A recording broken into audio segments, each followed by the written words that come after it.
Yeah, man, I want to say bless up to Mama Elise Kelly for the easy skanking, and I want to bless up Cherry Natural. Congratulations to you winning that Mutabaruka award at that function on the weekend. You don't know, you deserve it. You're original mama poet for I and the whole away. Yeah, man, from Dub Tropica's days until them time there.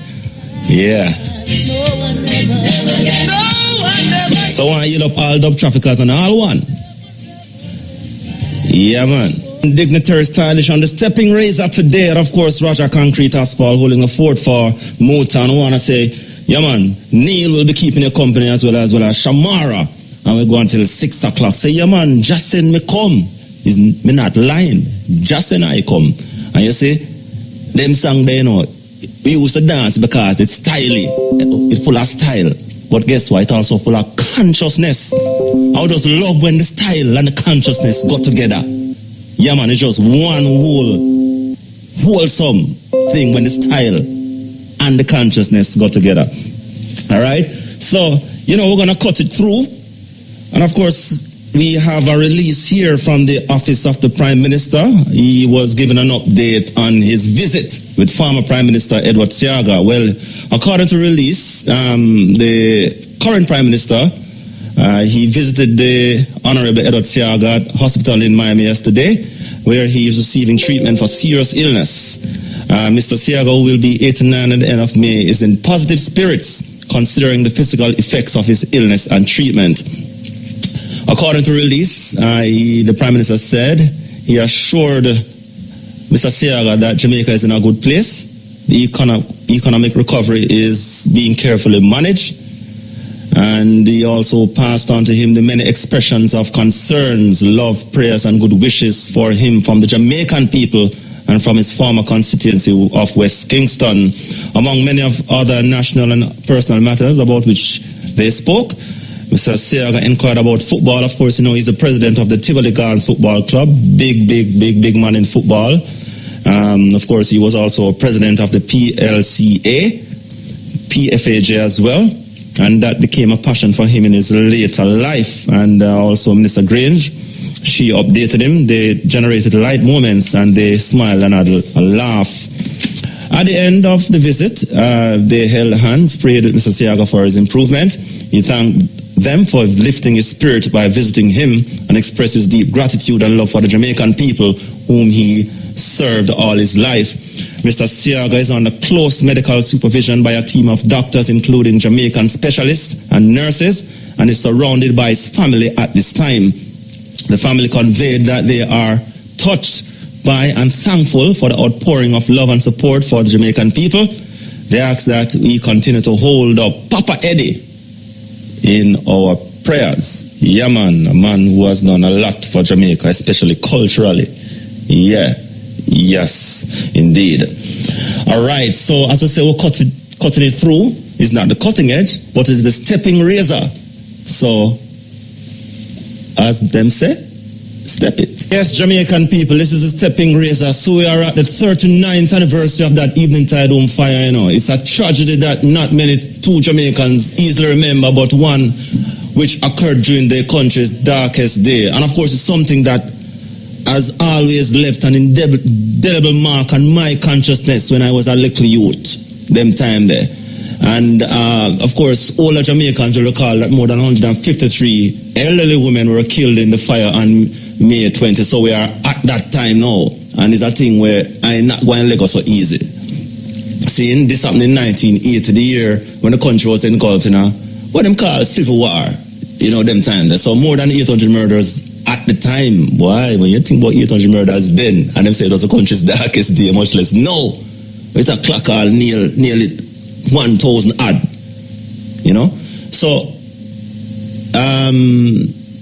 the fire, although it was never officially stated, the general view was that the evening tide fire was the work of political thugs. Right. So according to the Jamaica National Heritage Trust website, there are in fact a number of reports of police from persons living at the home that gunmen had entered the premises more than once, claiming that they had come to kill the staff and inmates for reasons connected with their alleged political affiliations. Also, the article said that 6 months after the fire, gunmen invaded the premises and injured a couple people.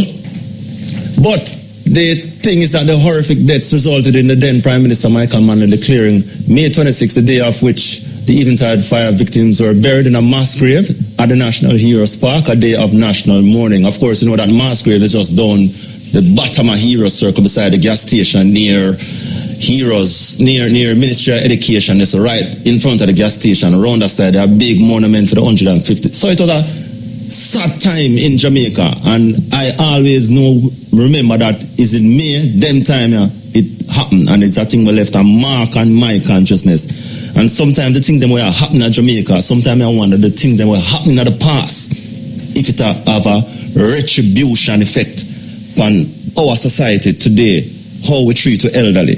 Yeah, man, the Eventide fire was a serious thing, Rasta. I tell you, man. Neil, you don't know about Eventide fire?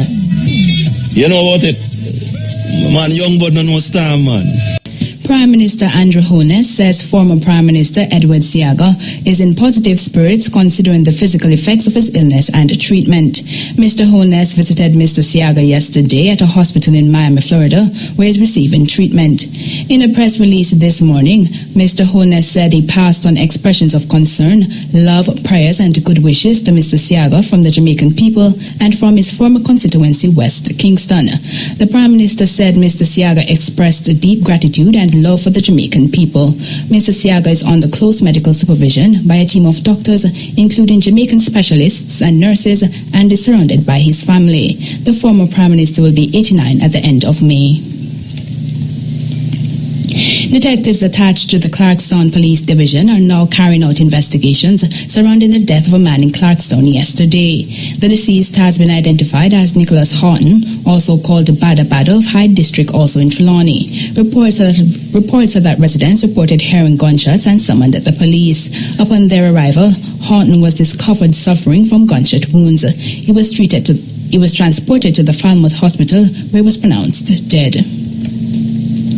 2 Portland teens who were reported missing since Monday have returned home. According to the police reports, 13-year-old Jamila Brooks and 15-year-old Tiara Harper of Ross Craig District, Portland, have been reunited with their family. They are said to be in good health. In news overseas, British Prime Minister Theresa May has promised to set a timetable for the election of her successor after the next Brexit vote in the first week of June. The agreement follows a meeting between Prime Minister and senior Tory MPs who are demanding a date for her departure from Downing Street. If she loses the vote on her Brexit plan, already rejected 3 times, sources told the BBC she would resign. Meanwhile, Boris Johnson has said he will run for leader once Mrs May goes. The Prime Minister survived a confidence vote by Conservative MPs at the end of last year, and party rules mean she cannot formally be challenged again until December. Finally, it's being reported that high-level talks between Venezuela's government and opposition have taken place in Norway. The government and the opposition have been engaged in a bitter power struggle since January. Both reports of a meeting between the two sides in Norway's capital, Oslo, emerged on Thursday. Those reports were confirmed by a Venezuela ambassador to the United Nations in Geneva. The timing of the talks is a surprise. They come just days after 10 opposition lawmakers were stripped of their immunity and charged with treason, and shortly after opposition leader Juan Guaido said he was considering asking the U.S. to launch a military intervention to oust President Nicolas Maduro from power.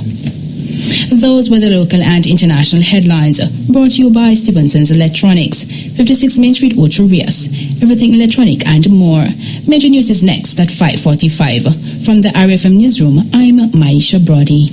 Right, this is a Steppin Razor on IRFM. Of course, want to give thanks to Robert and Maisha, news and sports. Yeah, so we are heading towards that time of the afternoon where the people are going to find out if them win a big money in the afternoon, yeah. But, yeah, man, earlier we were reflecting on the Eventide home, fire. And believe you me, it's something that sometimes I feel that some of the bad blessings were over this country. Because of situations like these where the retribution are reach you hard. Yeah, for real. 153 old women burned to death just by arsonists. You know, is not something this country should be proud of. No wastage. And this, I think, we should really have a commemoration every year. A very sad occasion that was in Jamaica. And, you know, it was said that it happened during a very dark time in the country, although I think we're still going through some dark times based on what is happening. The killing of the them, well, almost 15 children murdered by grown adults this year so far. Last week, they found a girl in Wagomepen High in a 4 parts in a cane piece, mutilated. The other day, the one up at Red Hills, mutilated. 14 children murdered from the start of the year. You know, it's not something we must sit down and take lightly, in my view. So we said also to extend the SOE, which is the state of emergency. I have no problem if you can draw for a state of emergency every now and again, you know, because it does help. It helps in terms of bringing down the crime rate, you know, save lives, which is very important, because one life is too much, you know. One life will just snuff out, so it's too much. See? So, yes. And them can get them extensions too. But I don't think the extensions should be forever still. I don't believe in that. See? When you have a state of emergency, that's the time you should do all that is necessary. You address your social concerns. You do your intelligence gathering. And if you want to take extension, get it, take it. But it's not fair go on forever. Don't be fooled. State of emergency is not something designed to go on forever. It is designed to bridge a gap so that it can fix the problems that is leading to these criminal activities. See? So, it's all right. Have a state of emergency now. Have your Zozo. Ensure so everything all right. People must cooperate. I agree. You know? And if you have your evidence and if you have your intelligence, do your due diligence. That's how we see it. Seeing? So people must be cooperative. I agree that people, you know, sometimes you have to just, you know, quash your rights a little just to make good sense prevail in our society. Because, you know, based off of what I say, you know, our society is on the verge of a collapse, you know. And if we don't fix it, you know. Because one of the things that we are importing a lot of negative culture in our psyche. And it's a play out every day. You know? I say I had here upon IRFM where, boy, sometimes you have to help yourself in terms of the social media thing, because it play a role in terms of how we deal with one another. If you ever see some of the comments on social media, especially when you come to certain things like all politics, and you never believe that people that really, and then in a real life it's like say and them okay, and the terrible things that when them step on social media to them one another. It's a serious thing. So we see a hoax going around. I don't know if it's today I see it, and I was hoping it was true, but it's a hoax. So the hoax said those who were between 1990 and 2019 have the right to withdraw $280,000 from the Ministry of Labor Social Security. Check if your name is on the list to those. Check if your name is on the list. So when I see it, I say, yes, $280,000 in a day. But it's a hoax. It's a serious thing, and we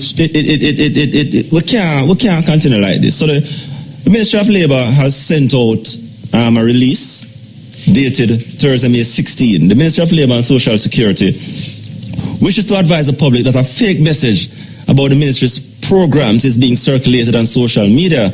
The fake message is asking persons to check the electronic list to see if they qualify for monetary disbursement. The ministry is not disbursing $280,000 to persons who worked between 1990 and 2019, while the post displays the ministry's logo and everything. The message being circulated did not originate from the Ministry of Labour and Social Security and may have been developed to lure unsuspecting persons to a website that has the capability to steal personal information. So people, don't be caught by the hooks. Seeing? You're not getting no 280 grand. All right, listen up to the special pot draw up next. All right, so that was your 3 o'clock special pot draw. Congratulations to all of today's winners. Tune in later at 5 o'clock for another chance to win top draw, dollars, pick 2, pick 3, pick 4, and the cash pot draws. When you're black and poor, man, them treat you like cruff, man. Even your own black people, your own people, them treat you like cruff when you're poor. It's true. It's not a lie. Spotlight, a truth in your talk. So, a total of 10,626 Jamaicans have overstayed their United States non-immigrant tourism business B1, B2 visas between October 1, 2017 and September 30, 2018, according to the U.S. Department of Homeland Security. Now, it said this is a jump by 1,073 when compared to the corresponding period of the previous year, according to the agency's fiscal year 2018 entry-exit overstay report. So overstay, the same thing always say run off. Them whole time saying that, Neil, I say, man, Neil run off. Run off, Yeah, the same thing. So it's over the period, 312,667 Jamaicans were granted entry to the U.S. and were expected to depart the country during that window of time. The department said that for that period, it has no departure records of 10,242 Jamaicans now classified as suspected in-country overstays, and 384 Jamaicans left the U.S. after their authorized period of admission expired out of country overstays. The agency said that based on the above figures, Jamaica has a total overstay rate of 3.40% and a suspected in-country overstay rate of 3.28%, and this is a slight increase when compared to the corresponding period the previous year. And for the 2017 reporting year, Jamaica had a total overstay rate of 3.16 and a suspected in-country overstay rate of 3.04%. But it's not the worst in terms of overstay, because Jamaicans love beliefs, why we are the worst. Yeah, although we have, them say, you have equal amount of Jamaicans outside of Jamaica. But we are not the worst, because recently Donald Trump, the president, him said, boy, I have to pay attention to overstay rate greater than 10%. So Jamaica, they way done. So certain new Donald Trump new policies won't affect Jamaica, especially when it comes to this green card system. But to help us, with this discussion, we have Director of the Caribbean Immigration Services, a man I know very well, from Team Jamaica Bickle himself, but he's also Director of the Caribbean Immigration Services, Mr. Irwin Clare. Good afternoon, Irwin. Good afternoon, Roger, and your listeners. Is he there? Let's see. Yes, Roger, can you hear me? Let's sort out that. All right, look like we'll lose him, All right, no bangarang there. We're just gonna get him back. So, yeah, so the president of the USA, Donald Trump, he has asked the Secretary of State in consultation with the Attorney General and the Secretary of Homeland Security to provide recommendations to address the issue. So, when Donald Trump start look on this thing, say is something that we need to take note of.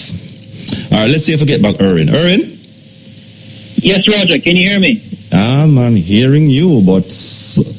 yes, Roger, can you hear me loud and clear? I'm hearing you, sir. All right. Hello? Yes. Hold on, Irwin. Hello? Irwin, I hear you somewhere, but you're not coming over one if you come through.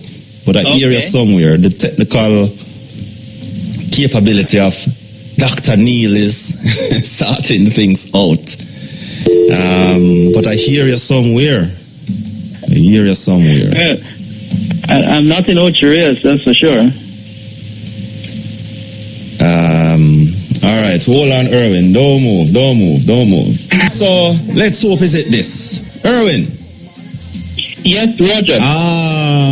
Right there. Good to have you, man. Same here, and good day to you and your listeners. Great. So I'm sorry you heard my preamble. Yes, sir. What's your initial impressions on this information? Well, let us understand and put something in perspective that although we may not meet the threshold of the 10% or the 10 basis points that the president is using as his barometer as it relates to overstays, that whatever policies he will come out with regarding persons who are in the United States who have overstayed their visa will impact all. Because at some point, the way immigration, I won't say now that the hostility, toxicity that exists in all immigration for it these days covers all immigrants, you know what I mean? And that's the unfortunate situation. And Roger, the other thing too, we must also note that from the Caribbean region, the Dominican Republic have upwards of 14,000 persons. You know, Jamaica follows suit with over 10, and Haiti with 7,000. And one of the things about persons who we say overstay their time, you'll find that many Jamaicans who find themselves in positions like that go on to adjust their status. And in that number too, you'll have persons who have legitimate reasons to be in the United States and choose to adjust their status while in the United States. So that number in itself is not just to say that persons who have run off are now still 10,000 persons out there living in the country in an unlawful position or in an illegal capacity. They may have gone on and legalized themselves. Yeah, man. So what are the processes that these Jamaicans use now to adjust them status? Well, it's limited. You know, if a person, and we can categorize it, children who are under 21 years old are able to adjust their status because they're a child if their parents are citizens. If it's a child who's over 21 petitioning for their parent, that parent can adjust their status. If you fall in love and get married to a United States citizen, then your spouse can petition for you. And that, incidentally, and I know this might spark some interest in Jamaica, this goes for both sexes, because same-sex marriages do benefit from this situation as well. So you find Jamaicans with that same-sex thing benefiting? Are you kidding me? No, I'm asking. Is there anything that happens globally that's not in fact that Jamaicans aren't involved in? Yes, they are. Okay. Yeah, you know, and they have the legal protections to do it as well. I see. So, is the rate alarming as it might sound or it might look? I don't think so. I think that if you recall, just first part of last year, the embassy in Jamaica also gave kudos to Jamaicans as living within the constraints of their visas as one of the countries that did not necessarily show high on the Richter scale as it relates to that. So again, data can be used to manipulate and to highlight you wish to project a situation. I don't think Jamaicans stand out more than any other entities.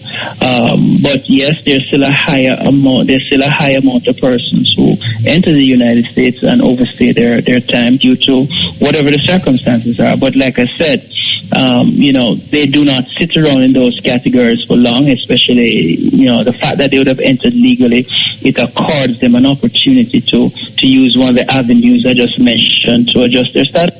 So what is the number one in terms of the avenues in terms of adjusting their status? Well, I think, you know, looking at the marketplace we're in right now would definitely have to be matrimony, and that's why it has put a lot of pressure on those persons who are going through that process as it relates to how in-depth the interview processes are. And so we say to persons that, and if you notice, I underwrote my statement when I said that you fall in love and get married, you know, because that's usually the process. And even when and every relationship, by the way, is questioned by the immigration authorities involved in immigration, because it's the avenue that is most traveled. And so persons have to have their T's crossed and their I's dotted, because they will, you should be prepared to be interrogated. And so, that's a way of life for many, and many people are successful in this endeavor. And it is a process that is not just used by Jamaicans alone either. Yeah, so we see here where the Trump administration plans to overhaul the entire green card system. You want to explain that for us? Elaborate on that. All right. It goes back to when President Trump was a candidate. He came out with what is called his 10-point plank on immigration. And I want you to understand, and we have to frame it in a way so we understand where his where his mindset is. And let us also throw in some ironies here. The same yardstick he's now using to determine who comes into the United States, his in-laws would be disqualified.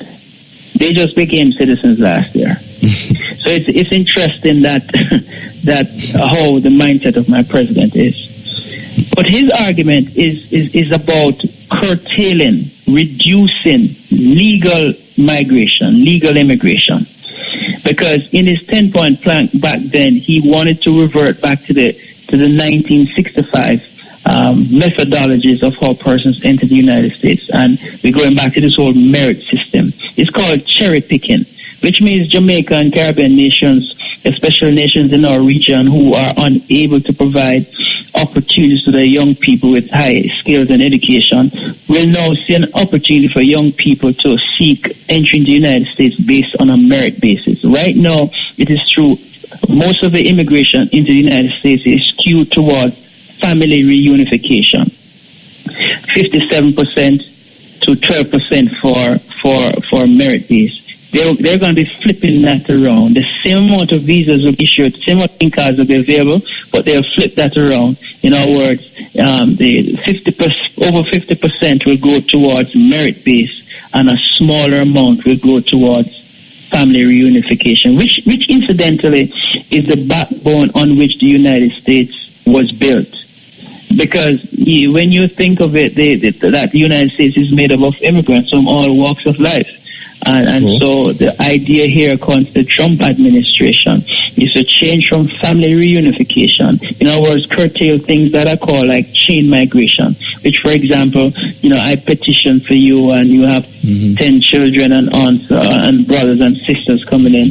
Those kind of situations they wish to curtail, to move it towards what is called a nuclear family, which would be spouse and children thereof under 21. So you could find that many categories could be eliminated. That's the proposal.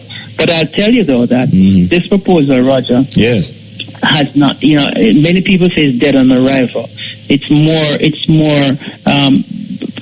given to the base that's something that Trump is doing something as relates to immigration. But I don't think on both sides of the aisle there's an appetite for it. So, and why would there not be an appetite for it? Because if we take, for example, on the Republican side, they do want to see a more hardline approach as it relates to the whole situation as to who can enter the United States, what happens to those already in the United States, 11 million persons or so undocumented, and also to even within the Republican Party, what do we do with DACA, which is a main starting point for the Democrats. There are some 800,000 young persons who are protected by deferred action, which is an executive order that Barack Obama had passed, and it withstood some challenges from the courts. And they'd also want to see a pathway to legalization for those persons who are already in the country. So there are different aspects of this whole immigration conundrum that parties and conservatives and liberals bring to the table, and so it would call for horse trading, and so what he has done here really has not really moved the dial much. except for the whole situation of those who are seeking asylum in the United States. But what do you think about the Jamaican rate, though, particularly? The Jamaican rate, I'm not surprised by that, and neither am I a lot perturbed by that. There are people in Jamaica who will always be seeking avenues out of Jamaica to better themselves. I don't think Jamaicans who, as you use the term, run off, come here just because of the holidays and to have fun. Definitely not. There's not a lot of fun here. You come here to work. Yes. And in fact, I will tell you that many Jamaicans have come here and have been disciplined to doing certain things that they would never do in Jamaica. Exactly. I mean, as far as the type of work and as far as, abiding by certain rules and regulations. Things they would never dare to do here, they do it there. There you go. But at the same token, we should not be light about that, because these are also the persons who form the basis for that $2.9 or $2.5 billion that comes home to Jamaica on a yearly basis. Exactly. Remittance. So let's not lose about that. And that is very important to, sustenance of our family life here in Jamaica. It is. But you see, with this overall shift to a merit system, we could find some of our brightest minds taking the flight. More so, and that is a danger on both sides, because the grass is never always green on the other side. And that is not to say that some will not be beneficial, but you'll find that there could be challenges for those who believe that it's a bed of roses, and it's not. But Jamaica, though, countries like Jamaica and the Caribbean who have challenges in engaging their youth and engaging their educated, will have to really step up the plate, because they could see a brain drain of sorts. Yeah. Okay. So, any additional you want to leave with us regarding this topic, Erwin? Just to say this, that for folks in Jamaica and have relatives abroad, encourage them to make sure that they're pursuing their immigration situation. But not all that importantly, if you have interest to migrate to the United States and you have a relative in the United States, a family member who qualifies to petition for you, although now it may seem it'll take a long time, have them put in a petition, because we anticipate that some deal will be cut. And you could find the sibling petition being eliminated. You could find that children over 21 petitions or stuff like that being eliminated.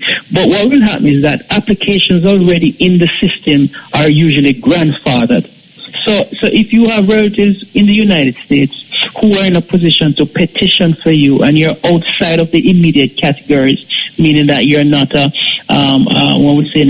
child under 21, you're not a spouse, you're not a parent of a child over 21 who's a citizen, but you might be a brother or sister, or you might be a child married, but you have a parent who is a citizen. Put in those applications if you have interest to migrate, because if they should lock the door on that, then that's it. But if you're already in, the opportunity for you to get a benefit would still be alive. And that is based on historical situations we've seen in the past, when you have had immigration laws that may have retroactive situations or aspects to it. Yeah, man, appreciate it, Erwin. Thank you very much as usual. Sure. Yeah, man, your respect. Yeah, man. Sure. All right. Director of Caribbean Immigration Services, Erwin Clare, speaking about the matter of overstays, Jamaican overstays in the United States. Wow, we're running behind? All right. Yeah, man, the man, Al Campbell, man, turn me loose, man. Original conscious tune, This is a Stepping Razor on IRE FM. Of course, we and DJ Commercial at you today. And of course, Shamara and Neil alongside I and I keeping your company. So we see here, according to IRFM News, weaknesses in the distribution network of Nutrition Products Limited has forced the Education Ministry to find alternative measures. So we see here where the Acting Permanent Secretary in the Education Ministry, Dr. Grace McLean, she said that there have been instances when the products are stolen. You can imagine that? Stolen en route to the schools. People can't say heartless, man. Yeah? Like serious thing. All right, let us hear Dr. Grace McLean. For one, the Nutrition Products Limited delivers 2 days per week. We found that the products that were being delivered, sometimes when they get to where the schools, they are stale. Sometimes they do not get to the schools any at all because they are hijacked on their way to the schools. And so a decision was taken, yes, meaning that other persons actually take them before they get to the children, sir. But illegally or within? Illegally. So the ministry did a review of the actual arrangements and decided that a better approach would be to provide the funds to the school so that they can actually purchase from local farmers and they can also prepare their own meals. You see why our society stay the way it is? Because things like this, where, you know, the health and the nutritional needs of the next generation, the now generation, the scavengers of this generation are at it, stealing before the stuff reach the school, en route to the school. So, why? Jamaica. May I tell you, Jamaica. All right, we have some features coming up, you know. So, let us continue with this. We want to talk about homeschooling shortly too, you know, because you don't know there's a little issue going around with a recording artist, Jador, and some family issues where apparently kids being trimmed allegedly by police and the family saying it's not the police, it's them and all over. So we want to explore the topic of homeschooling, but we're going to do it shortly. Seeing because that is one of the things that is being debated on, homeschooling. How is homeschooling an real alternative to bringing up your kids? Because people having issues with it. So we're going to explore that shortly from now. So stay tuned. This is the Stepping Razor on IRE FM. The Stepping Razor here on IRE FM. So the song them did I tell you from a long time, you know, it might sound like a style back in the days, you know, but you see when you listen to the lyrics them, I need to tell you the reality and the cultural situations that we face daily is a serious thing. So usually see them songs they are style, but when you listen them, trust me, the consciousness will prevail outside of them. See? So of course, you don't know, say, the reggae girls, you know, them have a send-off game on Sunday at the National Stadium. Shamar said, no. Yes, them have a send-off game. I do want to talk to somebody from the JFF still because you don't know. I think we should really rally around the reggae girls. They have done something great in terms of qualifying for the World Cup.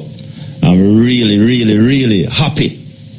You know, that, you know, they followed in the footsteps of the men from 1998. You know, a great achievement. And, you know, we big up people like Sidela Mali, who was entrusted to ensure that the girls got the necessary support.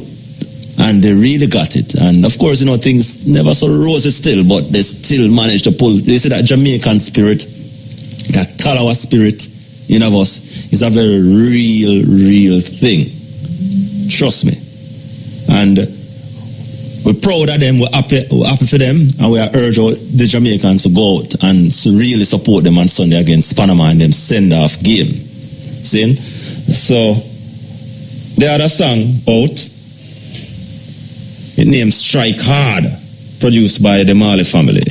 That's our mantra. Yeah, man, what's the battle brewing? Ganja growers tackle government over hemp cultivation. We're going to talk about that, but we'll go to the lines first because it's first come, first serve. Greetings. Hello? Yeah, man, you're live, you're on. Yes, Raja. What go on? May I say, the government, you see, Rasta and those people who use marijuana, we shouldn't be begging the government to do anything for us now.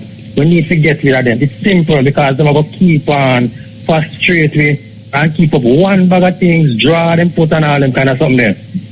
Because tomorrow morning, there's a by-election or somebody drop out and there's a by-election, it's the fastest them get money. to do all and to implement and to organize everything. So why is it now that because of marijuana, if a poor people or for Rasta or whatever they want, put it away, whatever, this need a speedy attention.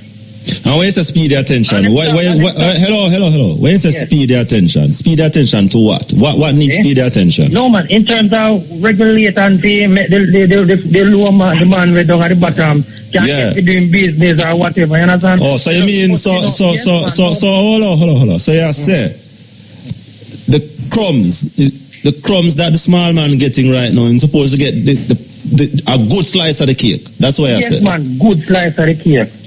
Okay. Yeah, because at them a blackout now because I hear them say is a Canadian investor get part of the life, get one of the license already. And where the poor man not this. Yeah, I kind of find it strange still. Government will collect one bag of tax or whatever, and we still don't have to now get nothing. Yeah, so they said 30 licenses granted so far and not one small man in it. Yeah. Wow. That's a madness. Peter Tosh get 27 stitches in her head out of police button for marijuana. That's how we far the struggles that come from even before that. And still mandatory sentence, mandatory 3-year sentence for a spliff. Exactly. And the virgin dead down something there for split where there, not 2 years ago. Yeah, man. Down Barnett Street. And them come trim Rasta picnic again. I tell us if I did my picnic, them trust me. Them policeman they are dead enough. Alright, you didn't hear the homeschooling? Yes, me hear the homeschooling part. People need to start adapt that because the curriculum is foolishness. Well, right to some people. Education system is a shamble. The new curriculum that them have now, nobody is evaluating it to see how good it is. The 5E lesson plan where them have, nobody evaluate that to see how good it is. Alright? Yeah. People are telling for a long time, so they must get rid of GSAT and them get rid of common entrance, and common entrance was so good. You know, you sure about that? You sure about that? Why? I'm not sure about that. It's common entrance. Normally, it's common entrance was elitism. Same thing like everything. It's just the same thing with that over common entrance. You see what now? It helps you as a student to think critically, build your mental ability and all of them something. No, so a lot of bright people never pass common. A lot of bright people them never come in a newspaper. Yeah, but guess what? Even those children, they are better than some of these are thinking now. Why? So it just did demotivate them to some extent. Because even when me pass my common entrance and move on to high school, you know, students who are below who never get to go to the common entrance, because they perform better than even some of the common entrance in them. So it's a give and take, but the GSAT is just straight recall and swatting and all them something. Well, so I hear you. See? The reason behind it. All right, I hear you. All right, Roger, look here. Yeah. The HBO documentary where you play, how me can get here? Well, I don't know. You might have to link me, or I don't know. Yeah, man, but I'd love to get a copy. I really definitely need to get a copy. Yeah, man. So where you call from? Where you call from? I call from St. James. Oh, all right, sir. Yeah, and I come up, so I come the 26th of the place to them, earning Africans. Yeah, okay. It's all right, yeah, man. Yeah, all right, little more. Yeah, man. Serious thing. Yeah. Stepping Razor here on IRFM. So the Ganja Growers Producers Association, the GGPAJ, says it's strongly opposed to the government's embrace of hemp cultivation here and has made a number of demands designed to protect the local cannabis industry from what the group sees as a threat. So the GGPAJ position is outlined in a letter to Cannabis Licensing Authority, CLA CEO Lincoln Allen, as a battle appears to be brewing between the association and its stakeholders groupings on one hand and some big corporate interests on the other hand regarding the large-scale cultivation of hemp in Jamaica. Boy, with the kind of system something like this is going to happen, you know, but we never want to talk because we just all say, you know. So the battle appears to be brewing, as we say, between the association and its stakeholders grouping on one hand and some big corporate interests on the other hand. So in a letter to Allen, the GGPJ said, while it was totally unaware and uninformed of the CLA's position on the matter, it wants to clearly and explicitly express its strong opposition to the government's apparent support for the growing of hemp in Jamaica, being indicated through the provision of government-owned lands and other recent supportive comments.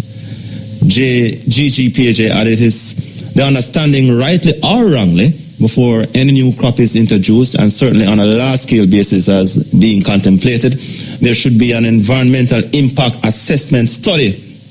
They also wish to evaluate the study that would obviously have been carried out and evaluated by the Ministry of Industry, Commerce and Agriculture and Fisheries, and more likely also by the Cannabis Licensing Authority.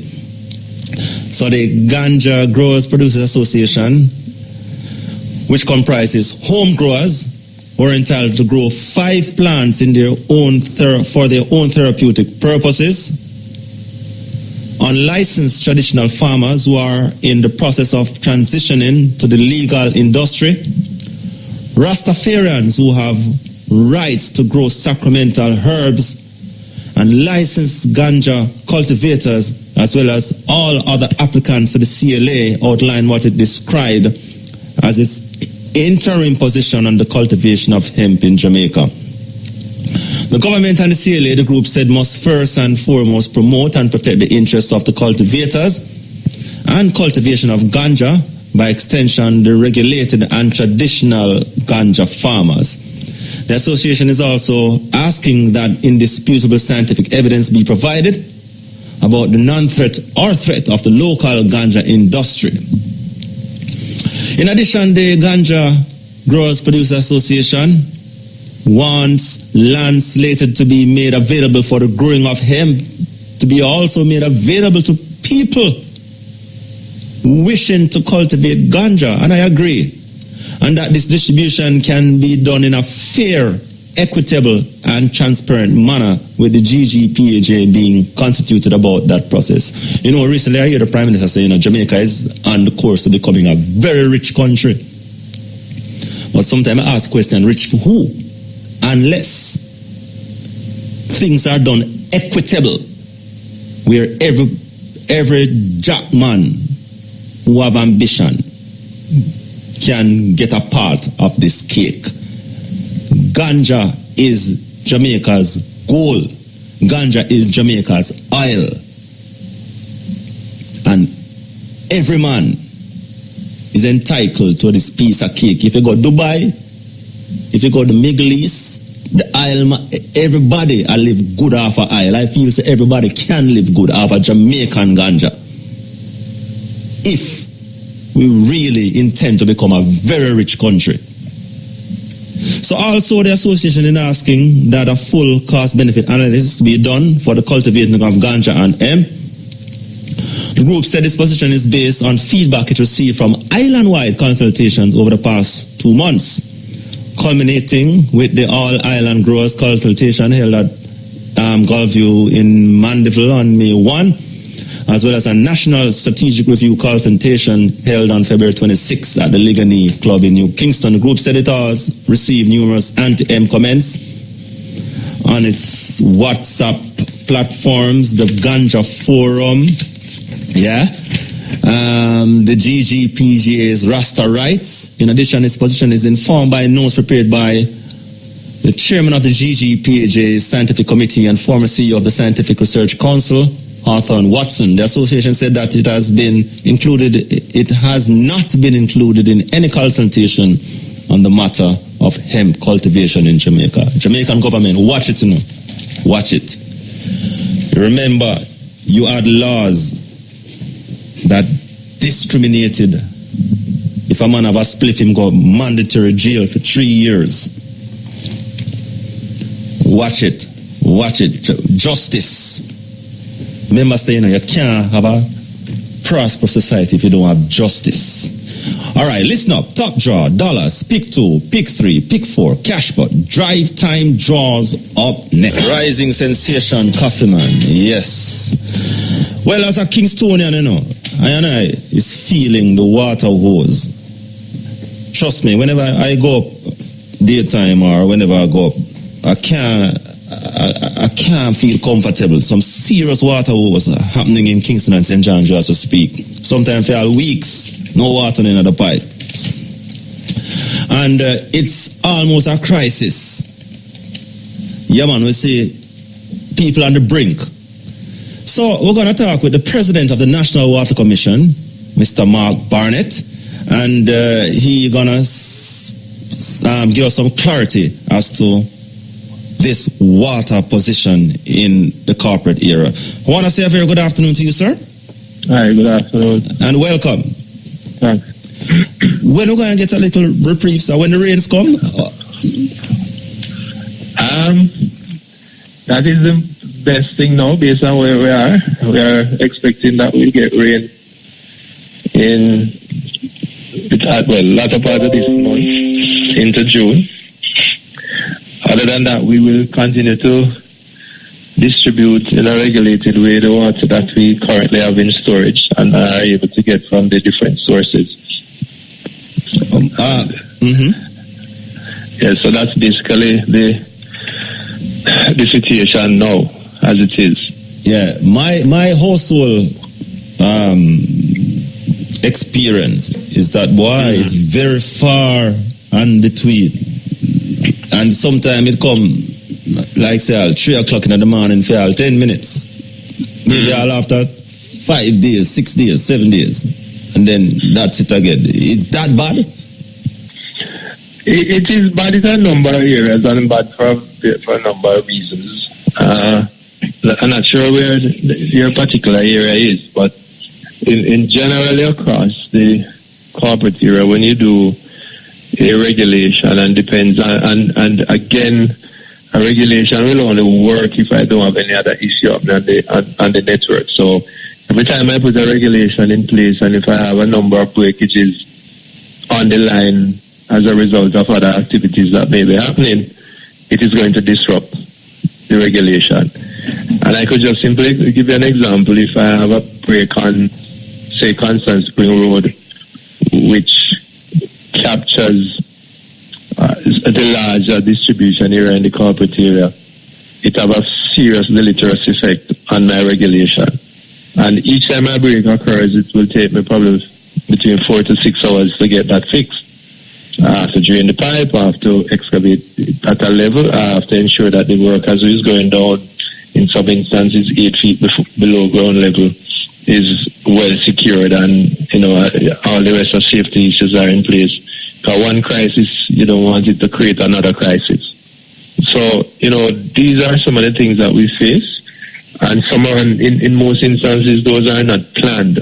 And that is part of the challenge. When you have those unplanned occurrences, it seriously disrupt everything that we actually said. Yeah, but right now we're seeing the planned and unplanned culminating as one now, because remember the infrastructural works was one of the first excuse, and then there was a after almost things was getting back to normal, there was another problem again, and then now compound now with the no rain. Right. Everything was happening at one now, so we're between a rock and a hard place. That is the situation as it is now, but we have been constantly trying to improve how we distribute the limited supply, and I know the team has been out there in some of the communities, even up to 12 o'clock last night, just to make sure that areas are getting the service when we put the regulation in. So we gradually improve, so to speak, the service that is provided to those customers that are on a regulation. Currently, we are now in another community in the western side of St. Andrew, and the report is very positive, where we are able to now move some of the water from elsewhere in a more organized way to get to some of those communities that would have been suffering for a long time. Jamaica is not short of water, because if you come on the North Coast right now, North Coast don't have a water problem. In fact, you have a whole heap of, water just a spring. In terms of how Jamaica has grown, why have we not yet learn how to channel these water that is just running out into the sea and the North Coast into the catchment area of the largest populace in the country? I mean, is the technology that difficult? I mean, how you explain that? It's not a case of don't get to it. We are fully aware of what are the things that need to be done. One of the challenges for us is the availability of the resource to get it done. So we're not short of the technology or the competence to put in place those plans. For example, if we had the funds as we had hoped, say 10 years ago we had a plan to move water from the Rakobo into Kingston. If those monies were available, it would have been done 10 years ago. We wouldn't have been where we are now. But the funds weren't available, and that's a reality that we face as a country, and as an NWC, that's the reality that exists. Now, had it been different, we would have seen things, in a different way, and the complaints would have been far way different. But we have to understand, water is very important, but it also depends on a lot of the economic realities that one faces at the time that would detract from being able to expend the millions of US dollars that would be required to do that. Yes. For me, it's not an excuse, it's a necessity, and it's something that needs to be done. And I also want to emphasize as well, when you look at water that is produced in Kingston on a regular basis, under normal circumstances, we are producing more than what the demand is. Yes. Because we're losing a large portion of it. And it therefore means if we reduce what we're losing through the program that we're doing, we can actually prolong what we have in storage. But Brook Road is not so far from the corporate area, so I mean, we're doing it now. It's moving. Yeah, it's going to be done. Okay, it's going to be done. Again, the approach that we're taking is on a public-private partnership, and it's not as we would have say a NWC go out and procure a contractor to put it in, which is where NWC would provide the funds up front. In this case that we are pursuing is where the private sector put in money. Because sir, you move water from far up place. Yalax come into, so I mean, it not add up to me. Although you say we're getting there. That wasn't completed is just a result of not having the money at the time. 10 years ago the money was not there. Okay. All right. One other complaint, sir, is that me had that complaint a month time too. No water, but the bills are coming higher and higher.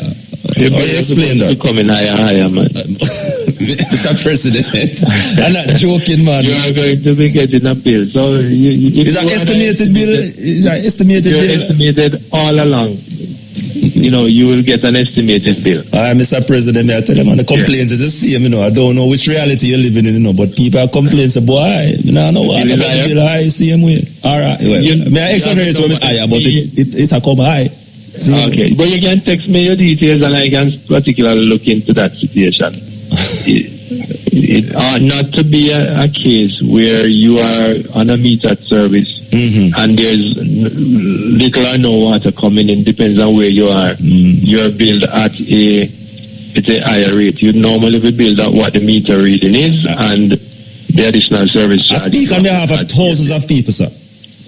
I speak on behalf of thousands of people.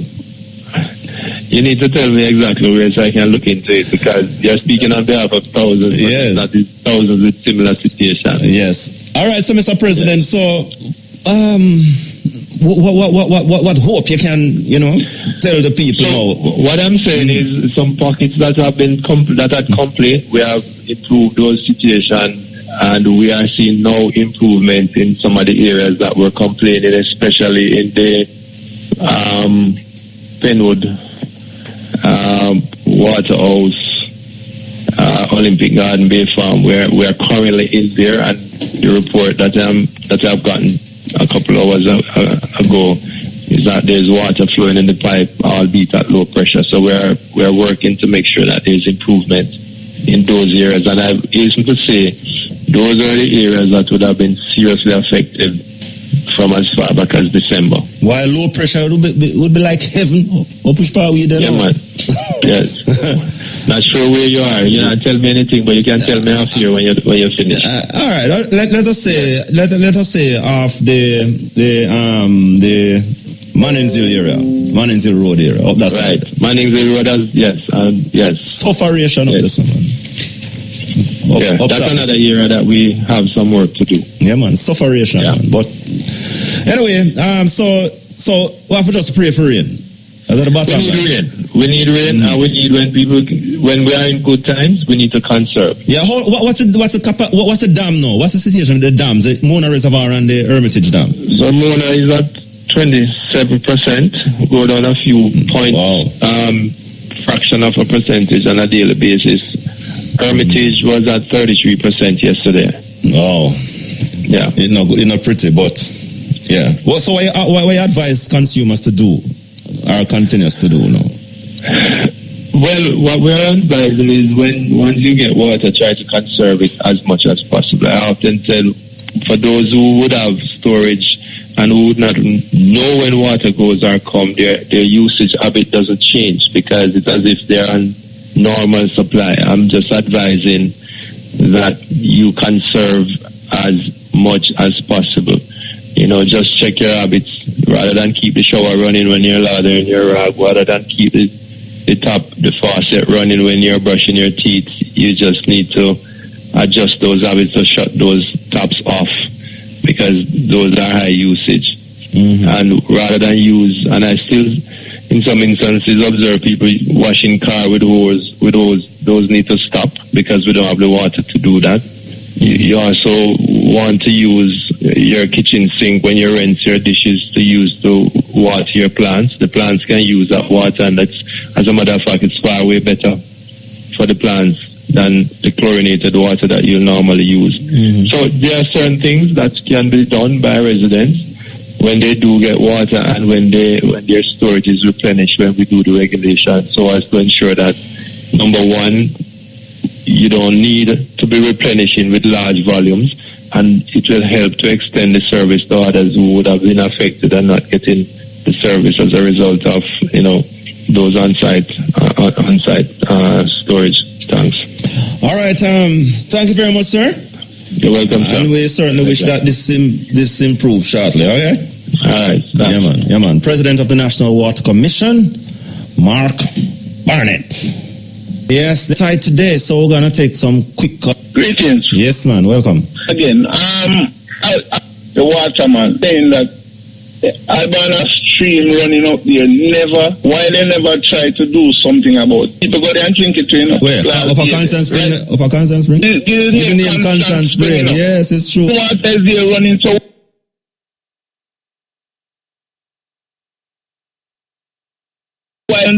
From we born until now, until something else.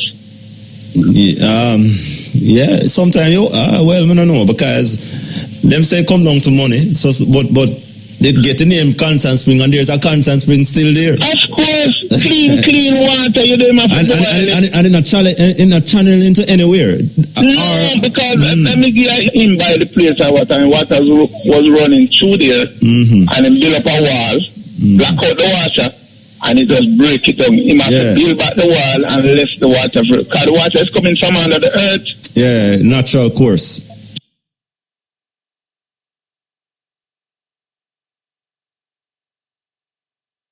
So when I was trying to, let me could have come out that because that is good water. They want to the millions of people they catching pump. And that is free water. So me not like it. Maybe I'm about to talk too loud too because I got free water, government stay already, Alright, it's where that water channel go? Over the Gulf Club. Oh, yes. But it can everybody go to the wash, whatever. Yeah. But the honest truth is that I never know, so I never channel gone away. No, just over the Gulf Club. And right now, I pass it just a while ago and I look on all the water pretty and clean. People stop catch water, put in and then glue gone. And then all over Jamaica water channel and in north. But that's a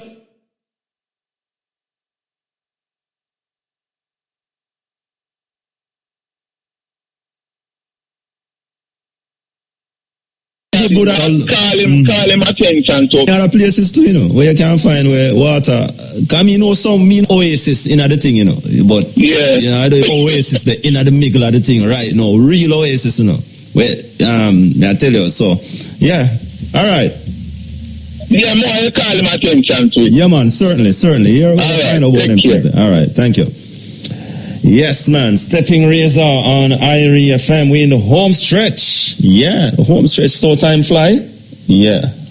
People, we are at the end of Stepping Razor today. Want to give thanks. Thanks to Shamara and of course DJ Neil and of course I, Roger Concrete Asphalt, who kept your company throughout the course of the afternoon in the absence of Mutabaruka, who I sat in for today. So we'll buck again, We'll buck again one day in the journey. So until then, all the best, we'll buck again. See?